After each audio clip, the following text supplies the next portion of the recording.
Okay everyone, hello and welcome to the Falmouth book review. This is my first blog doing some reviews on books. It's a bit of a difficult time for everyone at the moment as it's the 27th of March at the moment, so we're still on lockdown during the coronavirus situation. But I thought it'd be really cool to review some of my favourite books. I've wanted to do this for ages because I love writing, I love books, I love reading. And during this present time, all of you, I imagine, are maybe twiddling your thumbs a bit, wondering what to do, and I can't recommend anything better if you have to do something to stay inside than to sit down with a good book and have a read. Now, that might be all well and good for me to say, go and read a book, but of course for many of us in the current situation, well, all the bookshops are closed. So what do? Well, a lot of the places that I read my books are on the internet, so Audible is a really great resource, especially if you prefer to listen to your book rather than to actually read it. And Audible at the moment have been one of the fantastic companies that have started to say, yep, we're going to give away some of our stuff for free. So currently looking at Audible's website at the moment, they're offering over 300 free audiobooks in 6 languages, and these are like things from Winnie the Pooh, Beatrix Potter, Alice in Wonderland, but they've also put a load of other educational stuff up as well. It's basically a little bit of a drive to help the homeschooling parents who are struggling with resources. So Audible has done a really amazing thing in offering that. But also with Audible, this isn't sponsored by Audible, by the way. I just think they're a company that's doing something good, so I'd like to plug something they're doing. With Audible anyway, you get a 30-day free trial. So right now, if you've got 30 days at least still at home, then you could do a lot worse than to go and get yourself an Audible subscription, and you can download, there's loads of books. I think you get like 1 free book a month, but if you download something big like The Stand by Stephen King is one of my favourite books, or you can get the complete works of the complete works of Sherlock Holmes, not the complete works of Sherlock Holmes, the complete stories of Sherlock Holmes, there we go, by Arthur Conan Doyle. That's like 75 hours long, and it's all read by Stephen Fry, and it's really nice, interesting mystery stuff to listen to. There's loads of stuff on there that you can go and get for free, so yeah, go check out Audible, and they've got some really good things there. The other things that you can do, obviously if you can't get to a bookshop to actually buy a book, then there's Kindle, obviously. A couple of my books are on Kindle. If you go on Kindle Unlimited, you can get a lot of books, including my books, for free. If you're already on Kindle Unlimited, then that's great. Otherwise, audiobook or ebooks on Kindle start from, well, some people are giving them away. I think my books are all about $3.99, so not breaking the bank or anything. And there's loads of resources there, so go and check them out. And yeah, hopefully they will help you keep mentally stimulated during this slightly trying time. So without any further ado, I'm just going to get straight on with it and start talking about the books that I want to talk about today. You all know to like and subscribe and everything like that, but yeah, let's just crack on. So first one I'm going to talk about is this one. It's called Jingo, and it's by Terry Pratchett. Now, Terry Pratchett, obviously one of the nation's most loved and prolific authors. He's written absolutely dozens of books over the years, and his biggest and best-selling series has been the Discworld series. Now, I thought I would sit down and start at the beginning. I thought I'd start with The Colour of Magic, which is the first specific Discworld book. This like Strata came before it, but Colour of Magic is the first like proper novel. And I actually realised I can't find my copy of The Colour of Magic, and because I couldn't find one of the other books I was reviewing, I thought, oh god, I can't review all these books and not actually have any of them here. I think I've lent my copy of The Colour of Magic to one of my cousins to read, because I've read it, hundreds and thousands of times. So I thought instead I'll pick out one of the ones that I just really, really like. It's not my favourite, but it's probably in the top 3 of my Discworld, and it is, Jingo, as you say. So, a little bit of back information on a Discworld series. Which number was this in it? 21st novel in the Discworld series, and it was published in 1997.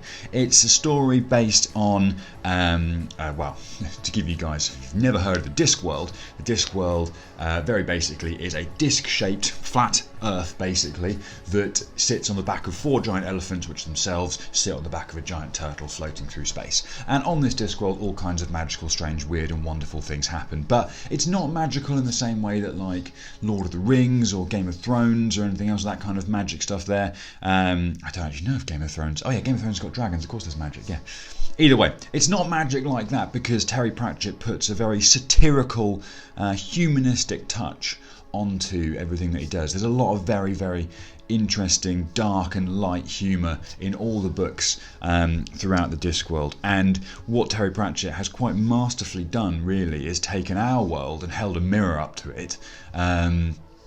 But if he did exactly that and just held a mirror up to it, it might be a little bit depressing. So he's actually put a lot of the issues that we deal with in the real world, things like anything from newspapers to the postal service to education to women's rights to here, the art of war, into a book with a whole bunch of characters in a completely separate world, so that we as outsiders can look in and hopefully learn something from it.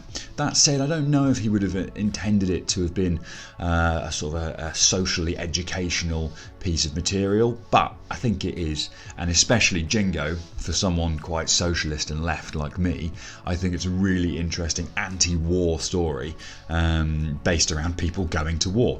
So let's get down to the bread and butter of it, of what the story is about. So on the Discworld, there is a number of different countries and cities and places. One of them is called Ankh-Morpork, which is where the majority of the Discworld stories are set, and another place is called Clatch. Now, Ankh-Morpork is basically sort of like London. Think of it sort of that way. Now, Clatch is basically the Middle East. It's Saudi Arabia, pretty much, although the geography is still, quite different. And in between these two places there is a very big sea called the Circle Sea, and one day in the middle of this sea an island raises out of the ground. It's called out of the sea. It's been on the seabed for years and years and years, and it's suddenly risen up to the surface, and the island is called Leshp, or Leshp, I think is how it's spelt. Yeah, Leshp, Leshp. However you pronounce that, I don't know. But yeah, this island raises up out of the water, and two fishermen, one from Clatch, one from Ankh-Morpork, both happen to be right above it as it comes out, and they have a big argument about who owns the island, whether it is the sovereign soil of Ankh-Morpork or the beautiful addition to the Clatchian Empire. And so they both rush back to their prospective empires and tell people about it, and more people come out and try and decide who owns it. And because of this small, relatively inconsequential piece of land in the middle of the sea, both countries actually end up mobilising to go to war with one another. Now, on the Ankh-Morpork side of things, the story is driven by following the efforts and the actions of a man called Samuel Vimes. Samuel Vimes is the commander of the City Watch. Basically, he's the head of police for Ankh-Morpork. He's also one of the most powerful men in the city because he's married someone, Lady Sybil Ramkin, who is a very high up dignitary lady in the city. Sam has basically come from the gutter. He's an ex-alcoholic, always been a watchman. His dad was a watchman, but now he's in this sort of position of real power. When we first meet Sam Vimes earlier on in the series, he's quite downtrodden. We feel quite sorry for him, but we also maybe don't feel like he's a person we want to spend a lot of time with. Now he's a recovered alcoholic, or recovering alcoholic. He's been sober for years. He heads up a massive watch force. He's the Duke of Ankh-Morpork. He's a commander of the City Watch, really respectable person, and he has all these other people working for him. Now, because this is a book which is set in a magical world, some of the people that work for him are trolls, some of them are dwarfs, some of them are I don't think he's got a vampire on the watch at this point, but there's all different kinds of people and all different kinds of races and species working together. He's this very old-fashioned guy, but with quite new thinking perceptions of things, and he says to someone, if you can do the job, I'll hire you, which is really cool. And Sam basically gets drawn into all of this because he's not a soldier, he's not a part of the army, but somehow he ends up having to go across the sea to Clatch to fight against the Clatchians, or so he thinks. And actually, where the story weaves and everything, I'm going to try not to put too many spoilers into it, because it's fantastic. I don't think I could spoil this book because it's so, you have to read it all to really appreciate everything that goes on and goes through it.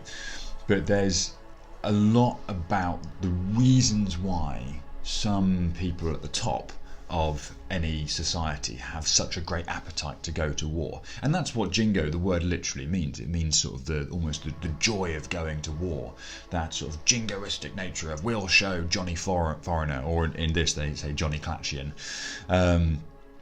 and it's a really well written, satirical, at times comic and at times very sad story about the reasons which we decide that mass industrialized conflict is justified.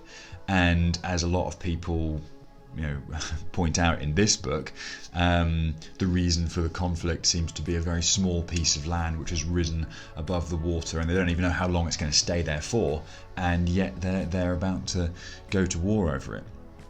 Jingo is one of my favourite books of all time, really. As you can see, this copy of it here, I think I've had this copy for about 20 years now. Probably, I think my mum probably bought it for me in about 2000 when I was at school. And I've read it cover to cover. Honestly, I've probably read it 12 times, I'd say. And I absolutely love it to bits. There's so many amusing, interesting parts in it, and so many little sort of nods to popular culture. There's a lot in it about there's a lot of references in it that sort of pay homage to Lawrence of Arabia and stuff like that, because obviously it's a white man in the desert trying to find his way through everything that's going on. But also, as I said before, there's a whole lot to learn from Jingo, I think, as a story about why we choose conflict over conflict resolution, why we choose to go to war rather than mutually thinking about cooperation and making peace. I read it for the first time, I think, when I was 13 years old, and I absolutely loved it. And what I love about Terry Pratchett's books is that there's hardly a single swear word in any of these books. I would say they are all pretty much relevant for children and stuff. The bits which might be a bit over children's heads would go over their heads, and it wouldn't really affect them. But the thing is, as I said, I read it for the first time when I was probably 13. I'm now 33, and I read it again I probably read it about a month ago, actually. And I'm still finding new things in it. It's a book that's only 400 pages long. But there's still lovely little Easter eggs and things that I'm finding in there, which is really nice. So yeah, that's my first book review and definitely recommendation. Please do go and read Jingo by Terry Pratchett. Okay, so that was Jingo by Terry Pratchett. Next book up is one which, in terms of books that I've read, couldn't be more different really, because it's a book that I've only just read, and it is Slaughterhouse Five by Kurt Vonnegut. Now, Slaughterhouse Five is a book that so many people have probably heard of over the years, but don't actually know what it's about, or any of the story behind it, or even who wrote it. But it is a massively integral and seminal piece of work by Kurt Vonnegut, the American author. Now, Slaughterhouse Five, weirdly enough, when I first heard the phrase Slaughterhouse Five as a kid, I thought it was like The Famous Five or The Secret Seven. I thought it was a novel by Enid Blyton, and it was only when I got a little bit older and I actually heard about it again, I was like, Slaughterhouse Five? What's that? I thought it was like there were 5 kids from a slaughterhouse who were like, solve mysteries and stuff like that. Turns out it is nothing to do with that, and it is actually a anti-war science fiction story about a man named Billy Pilgrim, and it's semi-autobiographical because Billy Pilgrim was in the story, he was a soldier, an American soldier. He was involved in he wasn't even in the army, but he was captured in Germany and was a prisoner of war in Dresden during World War II, and he and a number of other American prisoners were held captive in Slaughterhouse Five, or Slaughterhouse Fünf, I think they call it in the book, during just prior to and during the Allied firebombing of Dresden, which was an Allied offensive towards the end of the war, where I think 130,000 people died, which was almost twice the number of people that died in the Hiroshima bombing, and the Allies absolutely destroyed the city. You talk to any military historian today, my brother is a really big military historian, and you talk to him about Dresden, the first thing he'll say was, yeah, we burnt that city to the ground. Not in a way that's proud or anything, but it was horrific what happened there. And Kurt Vonnegut actually was a prisoner of war during World War II, and he actually did survive the Allied firebombing of Dresden, which must have been an incredibly terrifying experience. But when he came back from the war, he started writing books, and Slaughterhouse Five was released in 1969, and it wasn't Kurt Vonnegut's first book. I think it was about his fourth or fifth one, and he wrote this book. It's not a long book either. I think it's 177 pages long is what I've written here. I don't know if I've got the unabridged version, but it's not a long book, but he crams a lot into it. Now, Billy Pilgrim, again, I'm sort of rambling around a bit. Billy Pilgrim is an American prisoner of war in Germany. I keep getting it all mixed up. But he's also a time traveller. Which you sort of think and you go, oh, well, you sort of think if you're the person that came to the book to read some hard-hitting military history kind of stuff, then maybe like, oh, it's a science fiction story. And the people are like, yeah, it's a science fiction romp. And it's like, yeah, it's also got some quite, full-on heavy-duty stuff about the horrors of war. They're going to go, oof, we're really not sure. But somehow it works amazingly well, and Kurt Vonnegut did a fantastic job of describing the way in which Billy Pilgrim becomes unstuck in time. Now, when I talked about Jingo, I could explain almost the whole narrative of it to you straight away. I've literally just finished reading this book yesterday, and I've got the Wikipedia article here in front of me. The Wikipedia article for Slaughterhouse Five is actually almost longer than the book itself. There's so much information that's been written here, and it's been dissected and taken apart so many times. But essentially, if I had to explain the plot of it, it is, as I say, Billy Pilgrim's a prisoner of war in Germany, but he's also a time traveller, and he moves through about 7 or 8 different periods of time, including a period of time where he has been abducted by aliens called the Tralfamadorians, taken back to a planet called Tralfamador, where he is kept in a kind of human zoo, as it were, and he is forced to make love to a supermodel who's also been kidnapped from his Earth. And it jumps through time back to his wedding day, his 18th wedding anniversary, his children trying to hospitalise him because he's going senile and he keeps talking about aliens and stuff like that, to his early days as a child growing up in Ilium in New York, to obviously back to the war where he is a prisoner of war. Now, there's so many incredibly interesting things about the way that Kurt Vonnegut wrote this book. One of the most interesting things that I found is that almost everything that I was taught not to do in English literature writing classes when I was a kid at school, Kurt Vonnegut seems to ignore most of them. And it becomes quite hard sometimes to read it. He does this really weird thing where he'll, with a sentence structure that's like a list, he'll say, Billy Pilgrim walked into a room, comma, opened a chest of drawers, comma, pulled out a book. But there should be, the word "and" should be in there somewhere. It should be Billy Pilgrim walked into a room, opened a chest of drawers, and pulled out a book. But it loses the and it makes reading sentences really difficult. Maybe I'm wrong, tell me if you think I am, but it makes it so strange to read certain things like that. And also the way, obviously, that he just jumps backwards and forwards through the narrative between, this hard-hitting, horrible time in Dresden to this almost fantastical time where he's in this zoo on a planet called Tralfamador.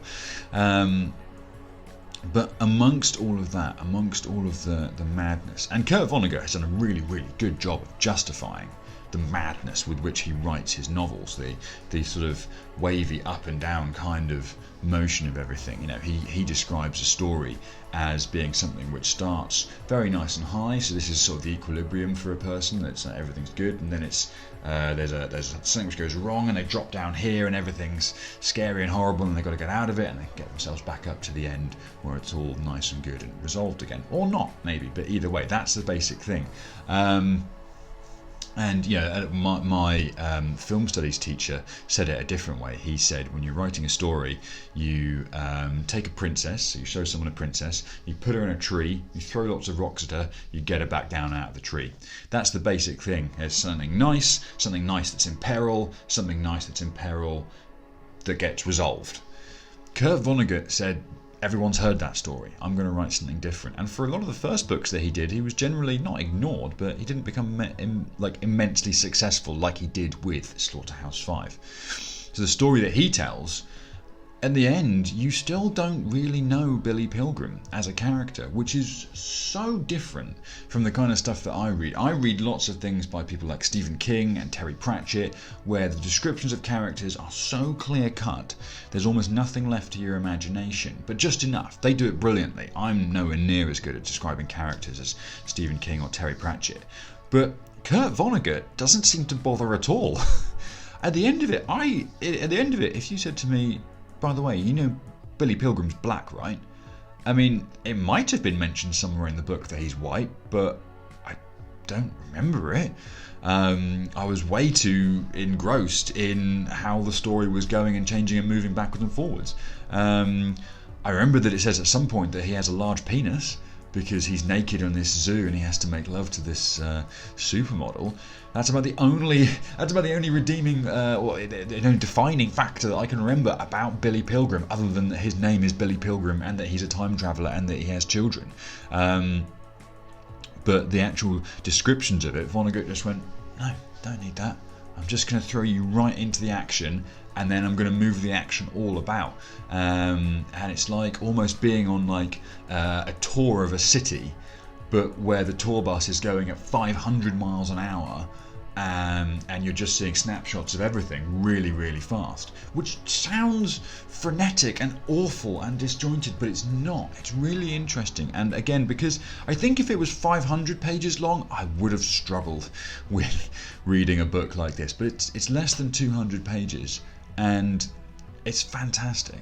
It's really strange, it's really weird, and above all, it speaks volumes. Again, I didn't actually choose Jingo as an anti-war novel, and I didn't pick Slaughterhouse Five to follow that as another anti-war novel.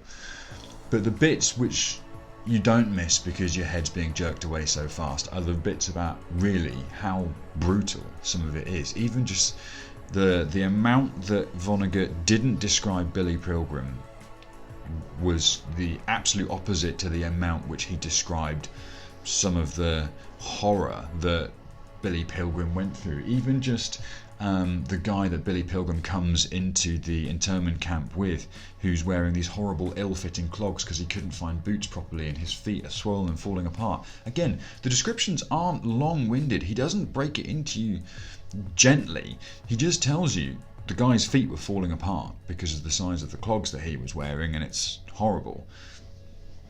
And so it goes. And so it goes.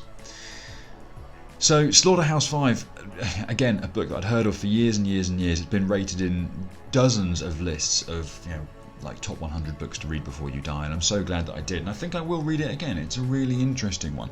And again, it's really interesting for a number of reasons. One, it makes you think about, the justification for war and the horrible things that we do in war. Two, it makes you think about stories and how we automatically think that everything has to have a beginning, a middle, and an end. And it doesn't in this case, really. And three, it makes you think about what it is that you really need from a story. Do you need to be able to relate to the character? Do you need to be able to take something away on a sort of moral standpoint? Do you even need to be able to believe that it happened? Because a lot of people reading the book will sort of think, oh, I can't believe that he thought up something like that. And when you realise it actually happened to the author, I mean, the bits about being in the firebombing in Dresden happened. Whether he was actually abducted by aliens or not, I don't think Kurt Vonnegut has ever tried to suggest that has happened. But either way, it's a tremendously interesting book, and another one that I would wholeheartedly recommend. So Slaughterhouse Five by Kurt Vonnegut. Okay, so that was Slaughterhouse Five by Kurt Vonnegut. Now the next book, unfortunately, I actually don't have here with me. I think I've lent it to someone else. I lend out a lot of books, it seems. But either way, book number 5, which I would like to talk to you about today, is The Hitchhiker's Guide to the Galaxy by Douglas Adams. Now, The Hitchhiker's Guide to the Galaxy originally debuted in 1978 as a radio play, and in 1979, the first book, The Hitchhiker's Guide to the Galaxy, was released. Now, What that means, interestingly, was that it was released in 1978, which is 42 years ago. And also, if I get this right, this blog will be blog number 42. And if you've read the book, you're going to know why 42 is an important number. If not, I'm not going to spoil it for you, but I'm just going to say, go and read it. Right, so The Hitchhiker's Guide to the Galaxy by Douglas Adams.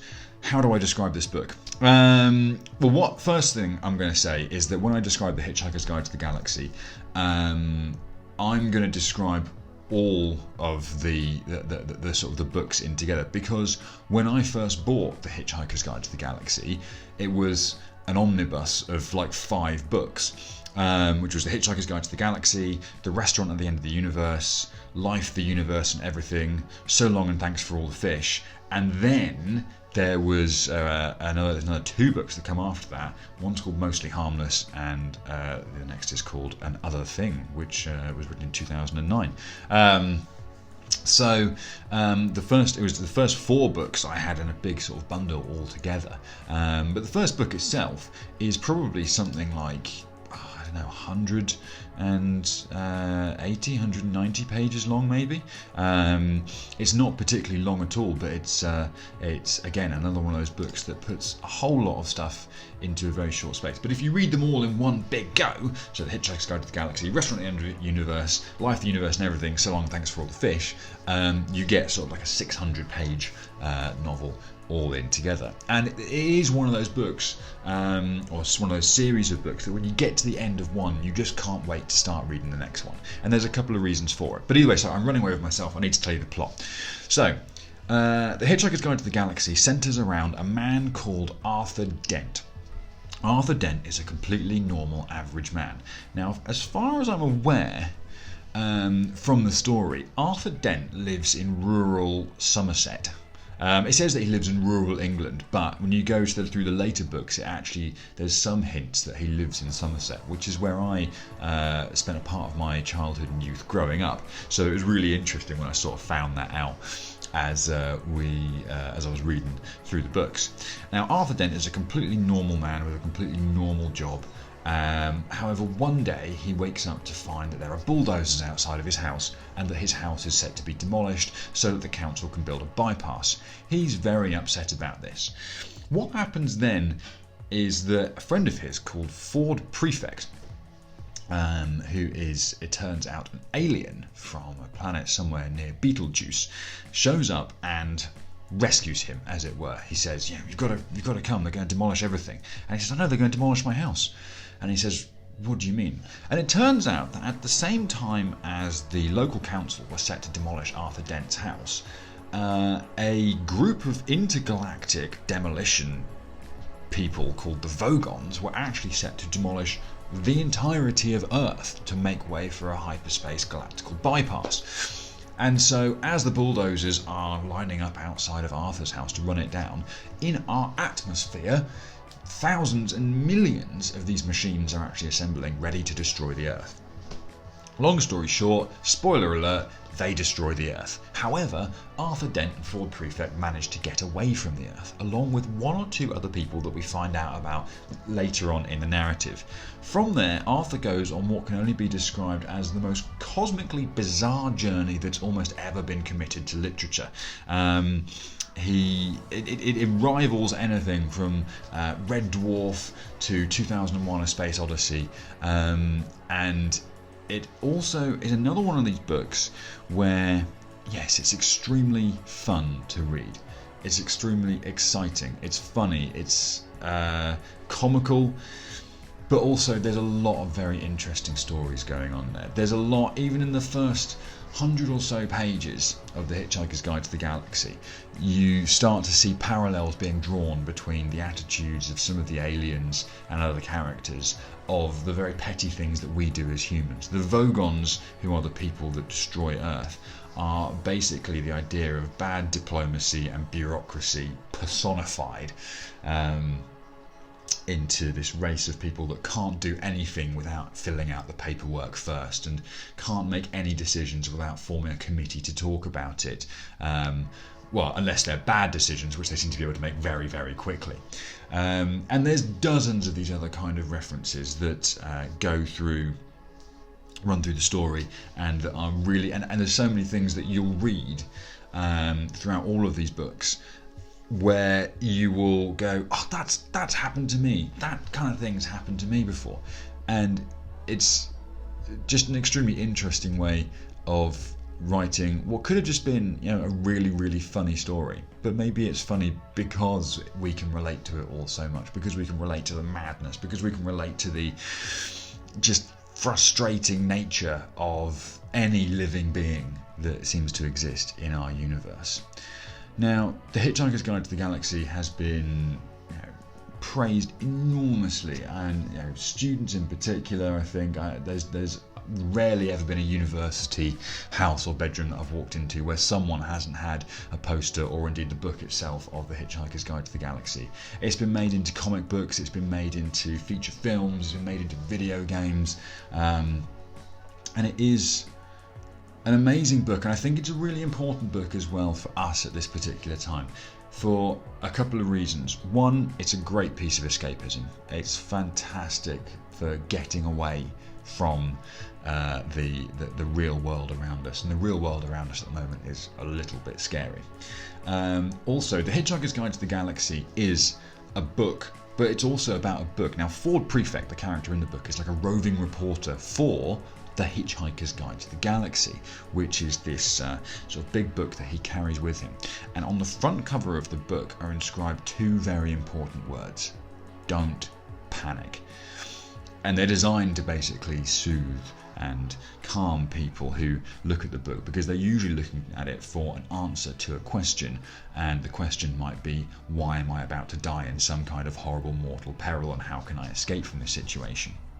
The book goes on to explain, the book within the book, how a large number of the horrible things that happen in the universe are extremely unfair, but crop up 9 times out of 10. There's all kinds of wonderfully sage little bits of wisdom that come out of it, which is wonderful and somehow comforting, but at the same time a little bit scary. But if Douglas Adams was still here today, I hope he would still be giving out the same advice that he essentially gave out to hitchhikers who were trying to get around the Earth and the galaxy back then, which would be, don't panic, and don't forget your towel. They're always important as well. Again, that's another little in-joke and reference. The Hitchhiker's Guide to the Galaxy is one of those books which I could talk about so much, and I could talk about all the different characters, from Zaphod Beeblebrox to the people of Cricket, which is this, you know, planet that you come across later on in the series about these people that had to destroy the world, to Slarty Bartfast, the man who lives on the Magrathian planet building civilization. There's so much weird stuff, and it sounds, again, it maybe sounds a little bit like, oh, it's a bit daunting and stuff, but it works. It could have been just another big science fiction rompy story, like this great big saga like Star Trek or Star Wars, all these things that carries on, but it's because it is centered around a middle-aged everyman who, for the vast majority of the story, we're pretty sure is still just wearing his dressing gown. And it brings it back to Earth for us, even though Earth isn't there for Arthur Dent anymore. So, yeah, like I say, I could talk about this loads, but we'd be here for ages. So I'll just say, The Hitchhiker's Guide to the Galaxy by Douglas Adams is a fantastic book. It's a fantastic story. I think if I had one day left to live, it might actually be one of the few books that I would reach for and read, because it just brings so much joy in a very English kind of way. There's so much stuff about drinking tea and remembering to look after yourself and all kinds of just silly things like that. But yeah, tremendously worth a read. The Hitchhiker's Guide to the Galaxy by Douglas Adams. Okay, so the last book that I am going to do in my little book review today, and you know what, this is a little bit of a cop-out, but I don't care, because it's one of my books. So this is Night Vision by Rich Pearson, which is me. Night Vision is a story that I wrote. Originally I wrote this story, it was a short story that was called Shift, and it was one of those stories that I wrote where I just sort of started with this idea of like one line, and the one line that started that story was the time traveller stood in the time traveller stood in the present and watched the past, or something like that. I can't even remember what the first line was, but it was just a really interesting, sort of provocative first line to start a story with. And initially, it was supposed to be just a short story. But I ended up writing about 40 or 45 pages, and I was sort of like, oh god, I've written like a 45-page short story. That's not really a short story anymore. And for some stupid reason, I sat there and went, well, it's not a short story anymore, so I might as well forget it. Because I sort of somehow automatically in my brain went, well, it's never going to be a long story, like a novel, so why don't I just, forget about it? I'm very defeatist in that kind of way. But luckily I gave it to one of my friends, a chap called Colin, who read it, and he said, hey, it's really exciting. How does it end? And I went, I don't know. And he kind of gave me that little push, which I think a lot of authors need, to sort of get back behind the computer or get the pen and paper back out again and finish it off. And it turned into a 300-page novel, which you can see right here. Brief synopsis of the story. So Paul Leeson is a researcher who's referred to in the earlier parts of this book as the time traveller. He is a scientific researcher who has learned how to shift, which means to move through various different parts in time. And when we first encounter him, he is just about to shift again into a new time zone, and when he lands there, he realises that the world he is in is a little bit different from the last one that he came from, and that more authoritarian measures of control have been implemented by the government in order to try and find him, and in order to try and control the people of that world, which is basically us. And so from there he sets out on a bit of a quest to try and figure out whether he's just been selfish all along by time travelling recklessly and not really paying attention to anything that's going on in the world around him, to see what he can do with his time travelling abilities to sort of help the world, and also maybe to avert a much greater crisis which seems to be brewing. Now, initially, I think one of the main reasons that I didn't write too much after the initial 45 pages that I wrote was because I sort of thought, God, Paul's story, I don't know if there's much more to write about him, really. You could sort of go, he's a time traveller, yeah, it must be really interesting and exciting. And when you look at various different stories about time travel, with anything from The Time Machine by H.G. Wells to the Back to the Future films or the Terminator films, or anything that's about moving backwards and forwards through time, there's a lot to talk about, but it's all kind of like fantastical and kind of I don't want to say Disney-fied. But, even H.G. Wells' story, The Time Traveller, isn't a particularly long story. So I was worried that there wasn't going to be too much to write, and I thought, I don't know if I can get away with writing a story that's just like 100 pages long or something like that. And the weird little bit of inspiration that came to my rescue was, okay, so we've got our hero, maybe we need some villains. So I started fleshing the story out with some kind of villainous people. And the main antagonist that came up is this chap called Elliot Mesner, who, when we first meet him, we think he's a relatively nice chap. It turns out he is on his way to becoming the chief executive officer of a very large corporation that essentially helped Paul to start his research in the beginning, his research into learning how to time travel, and now wants him back because they want to use it for nefarious purposes. They want to use it to basically control a large amount of the world. And as the story goes on, it's my first real foray into writing science fiction. It's only the second full-length book that I've published, and there's lots of bits in it where I'll admit, I just went for some very Stephen King-esque splatter gore kind of stuff. I'm not comparing the whole book to Stephen King, but there's definitely bits of it where I just had loads of fun with some of the action scenes, with shootouts and car crashes and stuff like that. And so if you just like some, really quite base, profane violence and, horrible stuff happening to people, then a lot of this book will be for you. In this book, I tear people's arms off with, car doors and stuff like that, but that's not the kind of things that I want to do to anyone. They're just the kind of things that I find it's very interesting.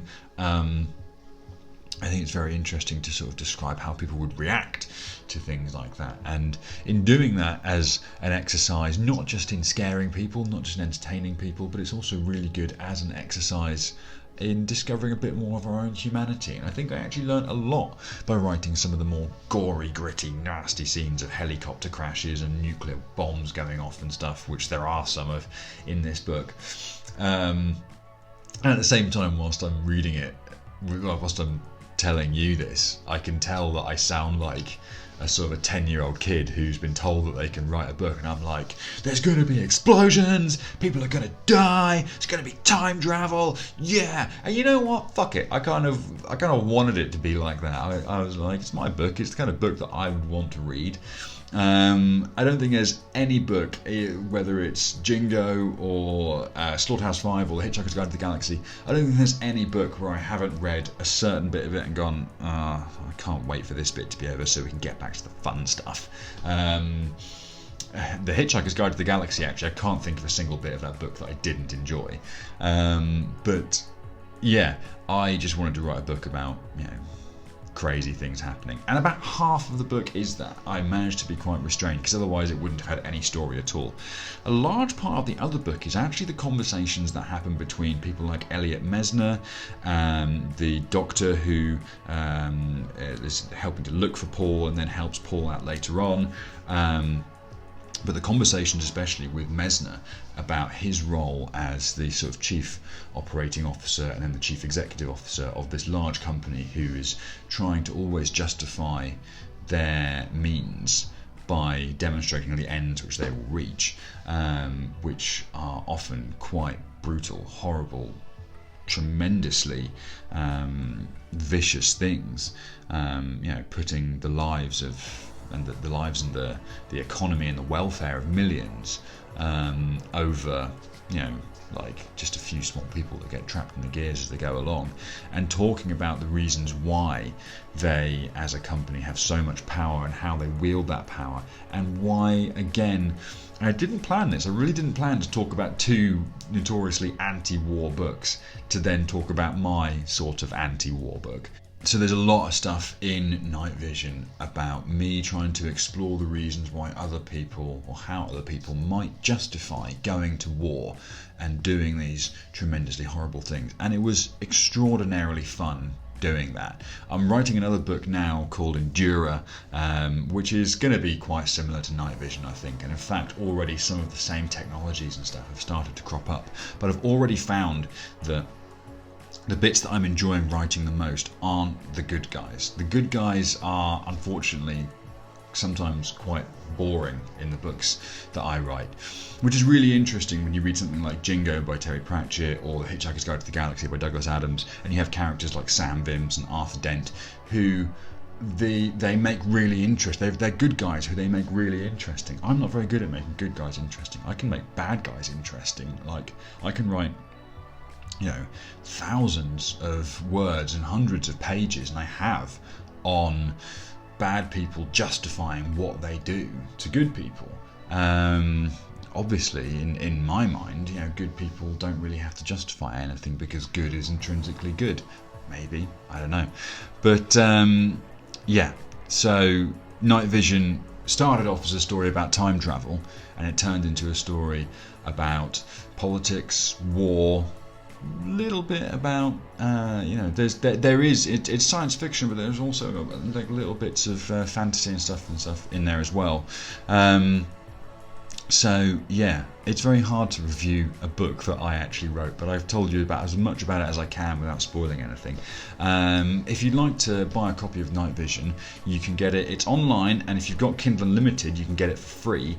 If you don't have Kindle Unlimited, you can get it on Kindle. I think it's about $3.99.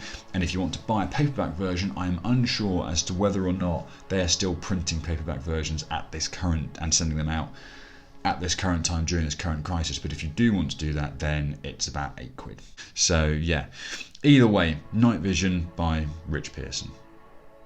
Okay, so that is the end of the first little episode of the Falmouth book review. I've just listened back to a little bit of me talking about my book, and it is quite rambling. As I said, it's actually really hard to review your own book and not sound like a bit of a narcissistic, self-involved author. But either way, yeah, as I said, all of these books are books that I would recommend.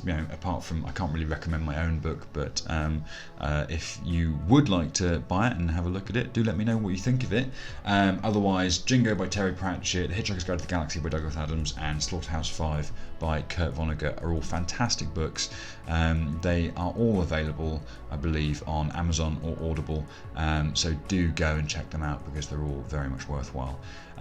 Tell me which other books you'd like me to review. Maybe I know I've been fairly heavy on sort of anti-war science fiction-y kind of stuff in this one. But tell me what other things you'd like me to review and look at. I'm desperate to read new things at the moment. I'm always on the hunt for something different. I've read loads of science fiction and fantasy in my time, but now, if ever, would be a really good time to branch out and read something else. So yeah, I hope you guys enjoyed it. I really hope you are all staying safe and, for the time being, staying at home.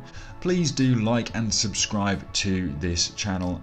Every subscriber helps grow this channel towards something which I can one day monetize. At the moment, monetizing things would be really, really helpful, and it doesn't cost you anything to do. So if you know someone else like me who's got a YouTube channel like this, go and click on the subscribe button to them as well, because you'll be helping freelancers like myself who are just trying to do something interesting to keep you entertained for a few minutes a day.